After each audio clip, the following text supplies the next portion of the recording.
Good morning, students. How are you? Hope you all are well at your home. So, students, I want to ask you today, do you know about a fisherman? How fishermen work and live and what his life like? You know about fishermen? Okay, I will tell you about the fisherman. Now, today we recite a poem Venkat and fish. Okay, आपकी book में ये poem chapter 4 से पहले है, Venkat and fish. So student, I am going to teach you this poem today. Start with me. और आपको साथ साथ समझना भी है और सुनना भी है, ठीक है. Venkat and fish. फिश सबसे पहले आप देखिए, let's begin. Fisherman work hard every day to catch fish to sell in the market. Fisherman मतलब मछुआरा बहुत ही हार्ड वर्क करता है हर रोज़ एक फ़िश को पकड़ने के लिए और उसको बाज़ार में बेचने के लिए भी. They bring some of their catch home to feed the family. और कुछ फिशेस को वो घर पे लेके आता है ताकि वो फैमिली के लिए फीड मतलब खाना भी बना सके. Imagine what would happen if the fish could talk and request the fisherman not to cook or sell them. आप एक कल्पना कीजिए कि अगर कहीं ऐसा हो जाए कि फ़िश जो है आपसे बात करे और रिक्वेस्ट भी करे फिशरमैन से कि मुझे मत पकाओ और मुझे मत बेचो. So read the poem and find out. ऐसा ही कुछ आज हम इस पोएम में रीड करेंगे. So let's start. All you are ready for that? Okay, let's read. Venkat the fisherman sailed his boat at dawn. Venkat कौन है? फिशरमैन. यहाँ फिशरमैन का नेम क्या है? वेंकट. वो क्या कर रहा है? सुबह सुबह अपनी बोट को कहाँ पे लेके गया है? समुद्र में.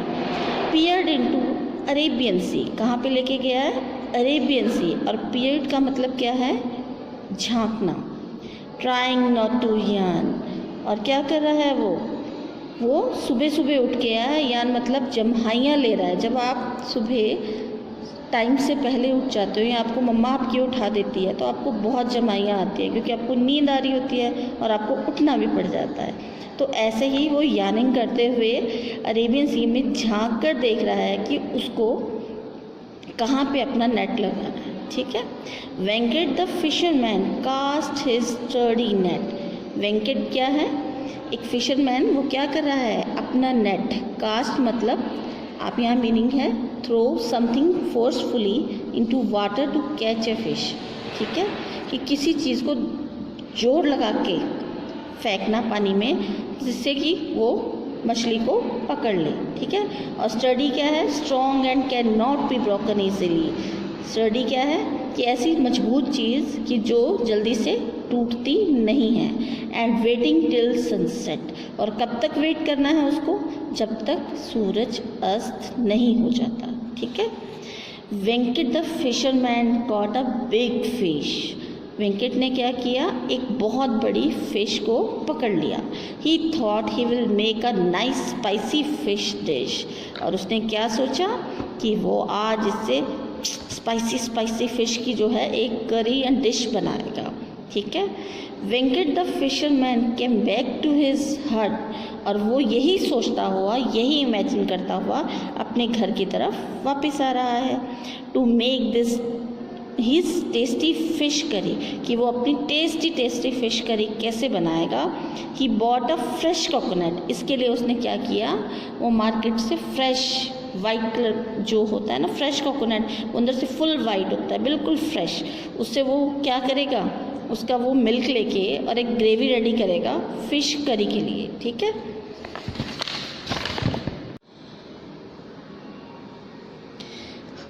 Venkat the fisherman got ready to cook fish. अब क्या किया वेंकट ने? उसने सारी तैयारी कर ली, किस लिए? फिश को कुक करने के लिए। But fish howled and said, please don't be so selfish. Howled, HOWLED, इसका मीनिंग है to make a loud sound, to express pain and sadness, कि इतनी ज़ोर की आवाज़ बनाना या अपनी आवाज़ दिखाना जिससे कि आपको दर्द हो रहा हो तो आप अपनी दर्द बता सकें, अपना दुख बता सकें। Please don't be so selfish, वो क्या कह रही है? कौन बोल रहा है यहाँ पे? फिश कह रही है फिशरमैन से कि तुम इतने सेल्फिश ना बनो। सेल्फिश कौन होता? A person who does not care for others, जो किसी की भी केयर नहीं करता। ठीक है, next, I want to live O Venkat. अब वो कैसे बोल रही है? वो दर्द में बोल रही है। आई वॉन्ट टू लिव, मैं जीना चाहती हूँ Venkat. If you be kind to me, अगर तुम मेरे पर दया करते हो, I will always keep you entertain for free, तो मैं हमेशा तुम्हारा एंटरटेन मतलब अम्यूज, एंटरटेन मतलब अम्यूज, मतलब आपका दिल लगा के रखना। जैसे आप एंटरटेनमेंट करते हो, मज़े लेते हो किसी चीज़ के, आप बोर नहीं होते। ठीक है, जिसके लिए आप टीवी देखते हो, कुछ भी करते हो, तो ऐसे ही वो कह रही है कि मैं भी आपको एंटरटेन करूँगी पर मुझे मारो मत। मनोरंजन, ठीक है, entertain. I will swim no more O Venkat, मैं अब और भी स्विम नहीं कर सकती Venkat. If you put me in a frying pan आप सबके घर पे है, जिसमें आपकी मम्मी दाल का तड़का लगाती है। ठीक है, तो उसने क्या कहा है कि अगर तुम मुझे इसमें डाल दोगे तो मैं अब स्विम नहीं कर पाऊँगी, मतलब तैर नहीं पाऊँगी। Let me swish, don't make me a dish, उसने क्या कहा है कि मुझे स्विश मतलब है कि जब आप धीरे धीरे आवाज़ के साथ, हल्की हल्की आवाज़ के साथ मछली जब तैरती है रशिंग साउंड के साथ पानी में, तो उसको स्विश बोलते हैं। Don't make me a dish, मुझे डिश मत बनाओ। Be a good gentle fisherman, अच्छे और प्यारे और नम्र स्वभाव वाले एक मछुआरे बनो। माइटी का मीनिंग है, माइटी अपसेट भी यहाँ पे दिया हुआ है, एक्सट्रीमली अनहैप्पी। अब देखिए next, hearing this Venkat stop he got mighty upset, ये सब सुनकर वेंकट क्या हो गया? उसने वहीं रुक गया और थोड़ा सा अनहैप्पी हो गया, सैड हो गया। The fish sure is happy and safe, उसने मन ही मन सोच लिया कि पक्का इस फिश को मुझे खुश भी रखना है और सेफ भी रखना है, मतलब बचा के रखना है। कॉज नाउ इट्स वेंकट पेट, इसलिए वो क्या बन गई? वेंकट की पेट बन गई। पेट मतलब पालतू, पालतू का क्या मतलब होता है? जिसे हम घर पर रख सकते हैं। ठीक है, और उसने फिश ने क्या कहा था कि मैं एंटरटेन भी करूँगी, तुम्हारा मनोरंजन भी करूँगी। तो वेंकट ने इसलिए उसको कुक नहीं किया, उसको पकाया नहीं और उसको अपने साथ ही रख लिया। सो स्टूडेंट, आपको समझ आई ये राइम? तो आप सब ने क्या करना है, आज का आपका होमवर्क है, आपको ये राइम लर्न करनी है और इसमें जो आपको राइमिंग वर्ड्स मैं आपको दे रही हूँ राइट करने के लिए, वो आपको अपनी इंग्लिश की फेयर नोटबुक में राइट भी करनी है। Thank you.